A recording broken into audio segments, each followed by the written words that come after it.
استاذہ میں الحمدللہ کچھ پریکٹیکل چیزیں شیئر کرنا چاہوں گی. ایک تو جیسے آپ نے الحمدللہ بتایا نا کہ جب بھی ہم الہدا میں جائیں تو اپنے آپ کو ریمائنڈر دیں اور اس طرح. تو مجھے ایک چیز استاذہ جو میں نے آپ سے سیکھی تھی، ایک دفعہ میں آپ کے گھر آئی نا تو میں نے دیکھا کہ آپ نے مختلف کمروں میں کچھ ریمائنڈرز لگائے ہوئے، کچھ کیلنڈر کے اوپر لگائے ہوئے ہیں، اپنے بیڈ روم میں آپ کا جو اسٹڈی ٹیبل تھا اس میں مختلف چیزیں. تو وہ مجھے آئیڈیا بہت ہی زبردست لگا. پھر میں نے بھی گھر آ کے اسی طرح کیا کہ گھر کے مختلف حصوں میں نا پوسٹ اٹ نوٹس پہ جیسے ریمائنڈرز لگا لی. جیسے مثلاً جو پڑھنے کا کمرہ ہے وہاں پہ اپنے لیے لکھ لیا کہ قرآن کے ساتھ گزارا ہوا ہر لمحہ عبادت ہے اور میں یہ کام اللہ کی رضا کے لیے کر رہی ہوں. پھر اسی طرح اپنے لیونگ روم میں جیسے خاص طور پہ گھر والوں کے ساتھ بات کرتے ہوئے انسان بعض وہ احتیاط نہیں کرتا. آپ نے کی بھی بات کی نا کہ فضول باتوں اور کاموں کو چھوڑنا ہے. تو اس ریمائنڈر نے مجھے بہت ہیلپ کی کہ میری ہر بات اور عمل سے میرے گھر والے سیکھ رہے ہیں. تو کوئی بھی جواب دینے سے پہلے، کوئی بھی کام کرنے سے پہلے نا میں ایک دفعہ اپنے آپ سے ضرور سوال کرتی ہوں کہ میں قرآن کی اسٹوڈنٹ ہوں اور میرے گھر والے جو ہے نا میرے جواب سے بھی سیکھیں گے، میرے ریئیکشن سے بھی سیکھیں گے. تو مجھے ویسے جواب دینا اور ویسے ریئیکٹ کرنا ہے جیسے اللہ سبحانہ تعالیٰ نے سکھایا اور اللہ کے رسول نے سکھایا. پھر اسی طرح استاذہ جیسے کچن ہے تو کچن میں کچھ ریمائنڈرز ہم اپنے لیے لکھ کے لگا سکتے ہیں. مثلاً جو اسٹوڈنٹس جو ہیں وہ ان میرڈ ہیں تو مثلاً وہ اگر یہ سوچیں کہ گھر والوں کی خدمت کرنا نبی صلی اللہ علیہ وسلم کی سنت میں سے ہے، اور جو سسٹرز میرڈ ہیں اور جو کھانا وغیرہ پکاتی ہیں تو وہ اگر ایسا ریمائنڈر لکھ لیں کہ کھانا پکانا جو ہے وہ جنت میں لے جانے والے کاموں میں سے. تو الحمدللہ جب ہم مسلسل ایسی چیزیں دیکھتے رہتے نا، کیونکہ ہم انسان ہیں، ہم بھول جاتے، لیکن ایسے آن اینڈ آف چیزیں دیکھنا الحمدللہ مجھے اس نے بہت ہیلپ کیا. اور ایک استاذہ یہ کہ جیسے آپ نے جو کہا نا کہ اپنے اوقات کو بھی مقرر کریں فضول کاموں کو چھوڑنے کے حوالے سے، تو میں نے استاذہ کہیں پڑھا تھا کہ ڈسٹریکشنز کو کیسے اوور کم کریں نا. تو اس میں ایک ٹپ جو مجھے بہت فائدہ مند لگی وہ یہ تھا کہ بعض دفعہ ہمیں سوشل میڈیا کی ایڈکشن ہو جاتی، جیسے ہر وقت ہم فیس بک پہ یا انسٹاگرام ان کو بار بار ہم چیک کرتے ہیں. تو اس میں انہوں نے کہا کہ اگر آپ مثلاً آپ کو ایسی ایڈکشن ہے کہ ایوری آور آپ ایک دفعہ فیس بک کھول رہے ہیں یا انسٹاگرام کھول رہے ہیں تو یہ ایڈکشن کے لیول میں آتا ہے.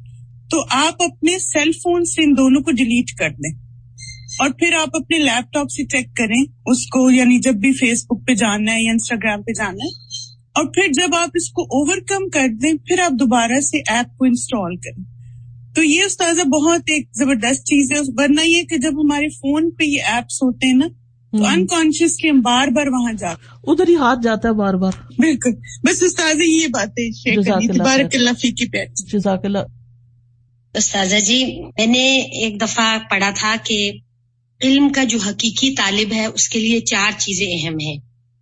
ایک تو یہ کہ وہ اللہ تعالیٰ کے لیے اخلاص رکھے، دوسرا یہ کہ وہ علم میں مسلسل محنت کرے، تیسرا یہ کہ محنت میں بھی وہ بلند ہمتی دکھائے، اور چوتھا یہ کہ اپنے اساتذہ کا ادب و احترام کرے. جب وہ یہ کرے گا تو انشاءاللہ علم کے جو سارے فوائد ہیں وہ اسے حاصل ہوں گے انشاءاللہ. جزاک اللہ خیرن. استاذہ جی میں علم کے حوالے سے یہ کہنا چاہوں گی کہ اس کے لیے ہمیں اپنے آپ کو بہت تھکانا پڑتا ہے. جب تک ہم علم کے لیے اپنے آپ کو تھکاتے نہیں ہیں تو ہمیں وہ روح علم کی حاصل نہیں ہو پاتی. تو اس حوالے سے ایک کوٹیشن میں نے پڑھی تھی، بہت اچھی مجھے لگی. وہ یہ تھی، لا علم من تعب خیر من جہل مع راحت، کہ وہ علم جو تھک کر یا اپنے آپ کو مشقت کے ساتھ حاصل ہوتا ہے وہ بہت بہتر ہے اس جہالت سے جو راحت کے ساتھ حاصل ہو جاتی ہے. ابھی تو یہ ہمارا انیشل ہے، یعنی کہ بہت سارے میڈیمز ہیں، ان میں بہت سارے فتنے موجود ہیں. میں کبھی سوچتی ہوں کہ میں اپنا فیس بک ختم کر دوں. اصل بات یہ ہے کہ کوئی بھی چیز جو ہے نا، کوئی بھی جو ٹولز ہوتے ہیں، جیسے چھری ہے تو چھری آپ کسی کو مار بھی سکتے ہیں اور قتل بھی کر سکتے ہیں، اور اس کے ساتھ اس سے فائدہ مند چیزیں بھی کر سکتے ہیں. تو فتنے تو ہر جگہ موجود، گھر کے اندر بھی ہے باہر بھی. پہلے تو باہر ہوتے تھے، اب گھر کے اندر ہے. ہمیشہ ہر چیز کے بارے میں اپروچ یہ رکھیں کہ میں اس کو بہتر کیسے استعمال کر سکتی ہوں. بڑی بڑی باتیں سوچنے کی بجائے چھوٹے چھوٹے سٹیپ لیں. اپنے اوپر سب سے پہلے غور کریں، اپنی نمازوں پہ، اپنی عبادات پہ، اپنے اخلاق پہ، کہ علم کے بعد میرے اندر کیا کیا تبدیلی آ رہی ہے.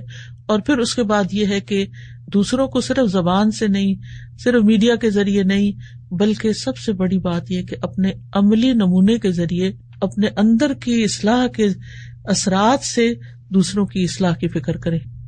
مجھے آج آپ کی ایک بات بہت کلک کیا ہے کہ ہم علم کا دوسروں سے اس لیے نہیں پوچھتے کہ وہ کیا سوچیں گے کہ ہمیں اس کے بارے میں نہیں پتا، ہم شرم کر جاتے ہیں. اور ہمیں یہ چیز نہیں ہوتی کہ ہم اس کو خسارے میں لے کے جا رہے ہیں، ہم علم حاصل نہیں کر سکیں گے، ہم شرم کرتے ہیں. ہمیں اس چیز کو اپنے اندر سے ختم کرنا چاہیے. جی بالکل، انشاءاللہ. کیونکہ جب اپنی کسی بھی کمزوری کا پتہ چلے تو پھر فوراً طریقے سوچیں کہ اس کو میں نے کس طرح دور کرنا ہے تاکہ میں آگے بڑھ سکوں. اصل میں تو مقام اللہ کی نظر میں دیکھنا چاہیے. جب تک لوگوں کا خوف رہے گا آگے نہیں بڑھ سکیں گے. سادہ میرا سوال آپ سے یہ تھا کہ جسے ہم نیت کرتے ہیں، صاحب نے بتایا کہ نیت کرنی چاہیے کہ مقصد جنت کا حصول ہو، تو کیا ہمیں یہ ڈیلی کرنی ہوتی ہے؟ کیونکہ اکثر ہم ڈیلی شعوری طور پہ نہیں یہ کام کر رہے ہوتے، بس ہم ایک روٹین میں پڑھ رہے ہوتے ہیں.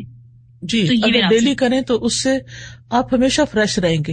کہیں لکھ کے لگا لیں، یہ اپنی ہیبٹ میں کسی طرح لے آئیں تو انشاءاللہ آپ دیکھیں گے کہ آپ کی زندگی میں بہت بڑا فرق آئے گا. کیونکہ نیت اصل میں کیا ہے؟ ایک اندر کا تعلق ہے اللہ سبحانہ وتعالیٰ سے، کہ آپ کے دل میں ہر دم اللہ کی یاد رہتی ہے اور ہر کام کرنے سے پہلے آپ اس کی طرف رجوع کرتے ہیں کہ اللہ آپ کے لیے، اللہ آپ کے لیے. الحمدللہ آپ سے بہت کچھ سیکھا استاذہ. آپ نے جو بات کی کہ علم پہلے حاصل کرو اور پھر اس کو پہنچاؤ، میں کوشش تھوڑی بہت کرتی ہوں استاذہ، لیکن آپ سے 2 ٹپس یہ کہ علم حاصل کرنے میں جو مجھے مددگار ہو، اور دوسرا کہ میں اس علم کو دوسروں تک پہنچانے کے لیے مجھے ایک ٹپ دے دیجیے. جی ایسا ہے کہ اپنے اوقات مقرر کریں اور ان سے آگے پیچھے نہ ہو جس میں آپ مزید سیکھیں، اور سکھانے کے لیے بھی اپنا وقت مقرر کریں، اور جو آپ کو واقعی آتا ہو صرف اتنی بات کریں. اگر آپ بچوں کو پڑھا سکتے ہیں یا آپ کسی اپنے سرونٹ کو یا کسی اور کو، تو تھوڑے سے شروع کریں. ایگزیکٹ یہ ٹاپک نہیں، مجھے ایک تو یہ چیز بتائیے کہ جب نماز میں اللہ کو دیکھو یا اللہ ہمیں دیکھ رہا ہے؟ اللہ ہمیں دیکھ رہا ہے تو ایزی ہے، اللہ کو ہم کیسے دیکھ سکتے ہیں؟ دوسرا میرا سوال یہ ہے کہ یہ وسعت جو ہے کہ میری وسعت میں یہ نئی چیز ہے، لوگ بھی انکار کرتے ہیں میری وسعتوں میں نہیں ہے، خود بھی یہ وسعتوں کا اسٹیمیٹ کیسے لگایا جا سکتا ہے کہ کسی کی کتنی وسعت ہے؟ پلیز. جو مادی چیزیں ہوتی ہیں ان میں تو پتا ہوتا نا کہ میرے پاس 10 پاؤنڈ ہے تو میں 20 والا کام نہیں کر سکتا، لیکن جو باقی وسعت جو ہے جس میں ہمت کی بات ہے، تو وہ جب انسان ارادہ کر لیتا ہے تو اللہ تعالیٰ وسعت بھی پیدا کر دیتا ہے، برکت پیدا کر دیتا ہے. جو نظر آنے والی چیز نہیں، اس کا تعلق انسان کے ارادے سے ہوتا ہے. اور اگر یہ نہیں سمجھ میں آتا کہ میں اللہ کو دیکھ رہی ہوں تو کوئی بات نہیں، یہی کافی ہے کہ اللہ تعالیٰ مجھے دیکھ رہا ہے. مجھے آپ سے صرف 2 سوال کرنے. ایک یہ کہ جب میں کلاس اٹینڈ کرتی ہوں تو میرا دل کرتا ہے کہ میری زندگی میں سب کچھ جو کچھ بھی ہے بس اللہ کی ذات ہے. میرا دل کرتا ہے کہ میں بس ہر وہ کام کروں جس سے میرا اللہ راضی ہو جائے. لیکن جب میں دنیا میں پڑ جاتی ہوں، جب میں بچوں میں پڑ جاتی ہوں، پھر مجھ سے غلطیاں ہو جاتی ہیں جس کے بعد میرا دل بہت پچھتاتا ہے. میں کیا کروں کہ میرے دل کی کیفیت ہمیشہ اچھی رہے؟ دل ہمیشہ ایک جیسا رہتا نہیں ہے، یہ بڑی مشکل ہے. لیکن یہ کہ چیک یہ رکھنا چاہیے کہ جو ہی نیچے جانے لگے تو پھر اس کا یعنی بندوبست کریں، اور دعا بھی مانگتے رہیں. دعا سے بھی بہت فائدہ ہوتا ہے. دوسرا سوال کیا؟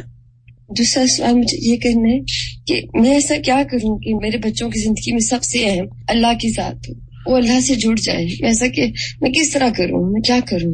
ایک تو عملی نمونہ پیش کریں. جب آپ کی پرائرٹی اللہ کی ذات ہوگی نا تو وہ دیکھ دیکھ کے سیکھ جائیں گے. اور دوسرا یہ ہے کہ ان کے لیے خوب خوب دعائیں کریں، ٹھیک ہے، اور ان کو باقاعدہ تعلیم کا بھی، دینی تعلیم کا بھی انتظام کریں.